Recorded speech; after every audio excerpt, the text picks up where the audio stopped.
So, I want to tell you about something that's probably never happened to anybody before in human history and will certainly never happen to anyone again. What the way things are going, where if anybody has a question, they can just Google it.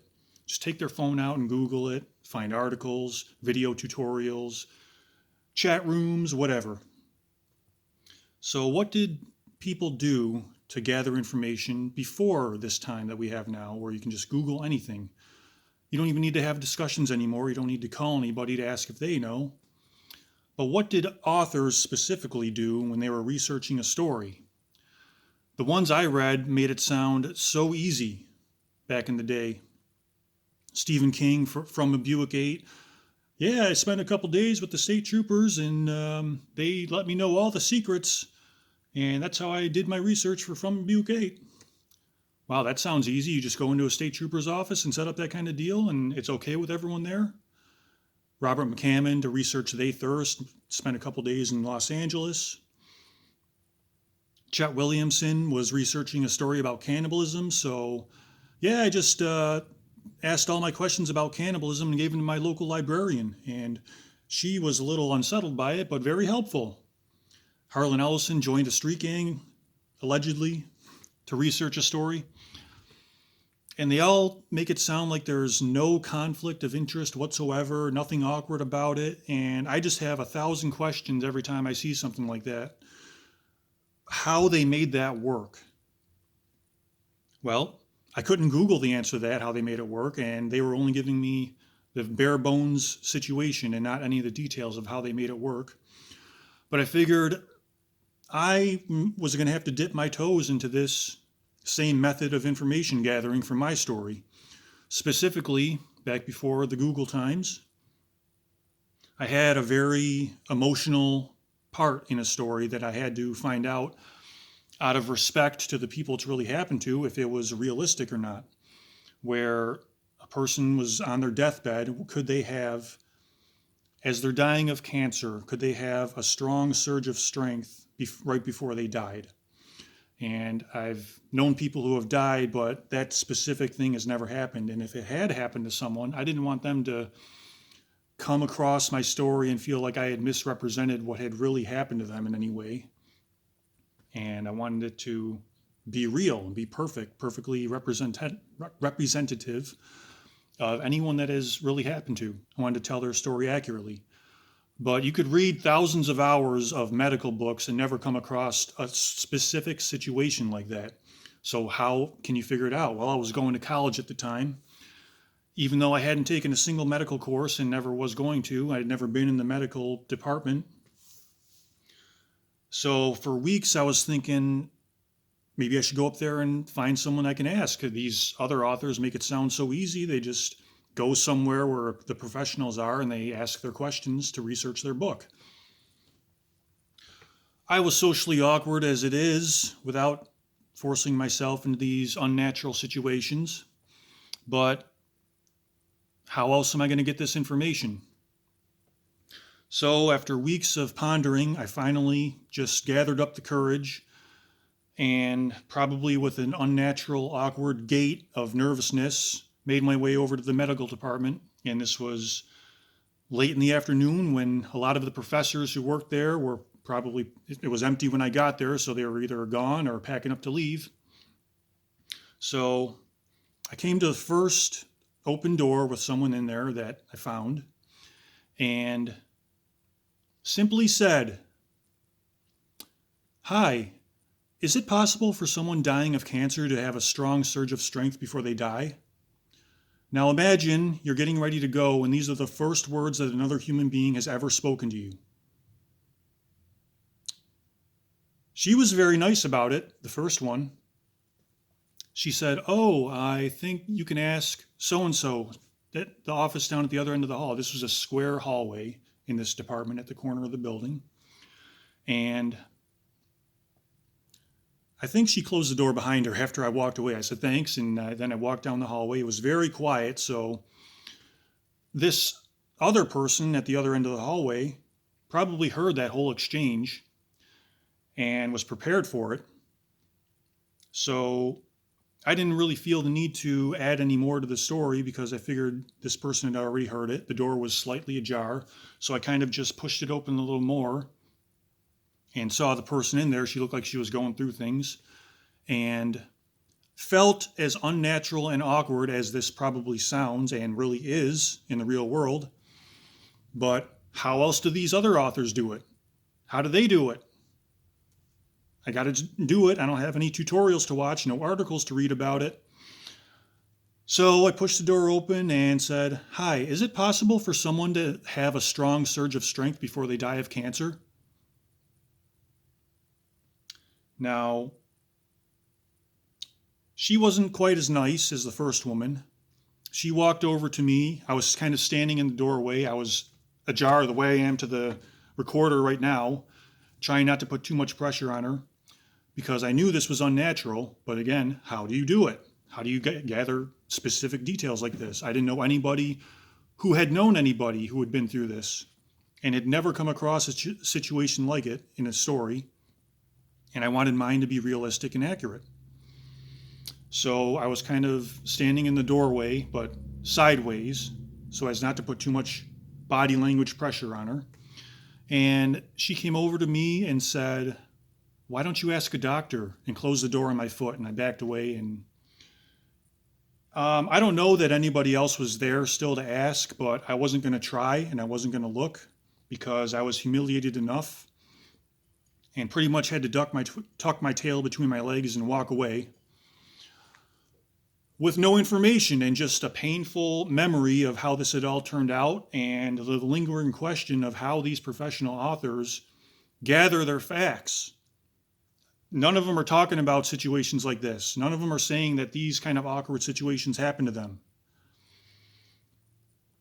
Now, in hindsight, I probably should have started off with, "Hi, I'm researching a story. I wrote a story where this happens, where somebody is dying of cancer and they have a strong surge of strength. And it's really important to the story, and I want to be respectful to anybody that this has happened to before by having it portrayed realistically. So I was wondering if this could actually happen in the real world." That's what I should have led with. But because I was socially awkward, nervous, and had nothing to follow, no other story with details that I could follow their template to do it properly and appropriately. So that's how it turned out. And it was one in the long line of many awkward scenarios that I had in my college years. So I kind of just learned to swallow my shame and move on with my day. Went to catch the bus, and I was sitting in the chair, kind of waiting for the bus, and the offices were across from me where I could see my reflection. And while I was waiting for the bus, I was probably reading a book or something, trying to forget what had just happened, and still wondering, well, I still need to know this, so how can I find it out? What should I try next? When I noticed someone coming towards me from the side, and he had this kind of, wall posture, hands on the hips, at attention, facing me, and I was like, he said, "Hi, how are you doing today?" And I'm kind of in street clothes, but with the aura of a security guard. And I also happened to notice another person. This first person that asked me the question was about 6 to 10 feet away, and the second person behind them with the same posture was about twice as far away, and they were both directly focused on me with their hands kind of on their hips, feigning that they were at ease, but really ready to go. And I said, "Good. How you doing?" And the guy said, Can we help you with anything? You need anything?" No, just waiting for my bus. Why do you ask?" I don't remember his exact words, and maybe that's for the best. I probably blocked it out. The shame was too great for my brain to withhold that, but it was something to the effect of, we had a report that you were in the medical department and a woman was uncomfortable with you in the medical department. And I was like, "What?" Oh, God. And that, my behavior alone was enough to be unsettling to the woman or women, whichever one of them or both of them it was. But maybe the most important part of the story, on top of the fact that I was pale, gaunt, lanky, skinny, awkward, and probably sounded unnatural as I was talking to them, for the first time in my life, I had shaved my head. So I was also bald headed and pale and skinny and awkward sounding, and asking if a person dying of cancer has ever had a surge of strength before they died. So I can only imagine that for them to call security on a question like that and report it is because they thought I was the person dying of cancer who was about to display a strong surge of strength before they died. So this is what's going through my head as I look in the reflection of my, for the first time ever, bald head. I had just shaved it a couple days earlier because God had decided to make my hair fall out of the roots when I was 17. So I was looking at my bald head in the reflection and my pale, gaunt figure and thinking about the awkward way I had presented myself and the uncomfortable question I had asked without any presupposition that it was for research of a story. And I just started laughing at the security guard. It probably wasn't the response they were looking for, that when they question someone about disturbing behavior in the college campus, that the person they're questioning just starts laughing. But this was so humiliating. And I think they could tell, but I can't remember again how I responded to him, but I eventually told him everything. And probably the information I gave the security guards is what I should have said up front to the two people in the medical department when I was asking my question. So they eventually let me to go to the bus, and they said, okay, we understand. And they could tell that I wasn't really a threat. I was just awkward and goofy college kid who doesn't have the experience to conduct himself properly yet. And I decided to make one more final amends, but it came out being even more humiliating when I asked a third security guard on my way out to catch my bus. I said, oh, can you let the woman in the medical department know that I'm sorry that I creeped her out? And the guy just stared at me like he didn't know what was going on. I had assumed when this report was made that the whole college was on high alert for the creepy cancer guy that was about to display a strong surge of strength before he died. Kitty. So I assumed everyone had already known that. But this guy didn't, because he was looking at me like, I know I have to do something about this, but I have no idea what's going on. And to get out of there, I said, she'll know what I'm talking about, or you can ask the other guy. The other guy will know what I'm talking about. Those are my exact words. No real information. I was just trying to get out of there. Once again, just trying to get out of there. And I did. And I didn't get a single bite of information about the question I needed to know the answer to, but I did come away with a couple of valuable lessons that I can share with you now. One is that if you don't know whether something can really happen in the real world, but you want to put it in your story, you don't need to put it in your story, or you can rearrange the rules of your story so that it would work in the universe of your story.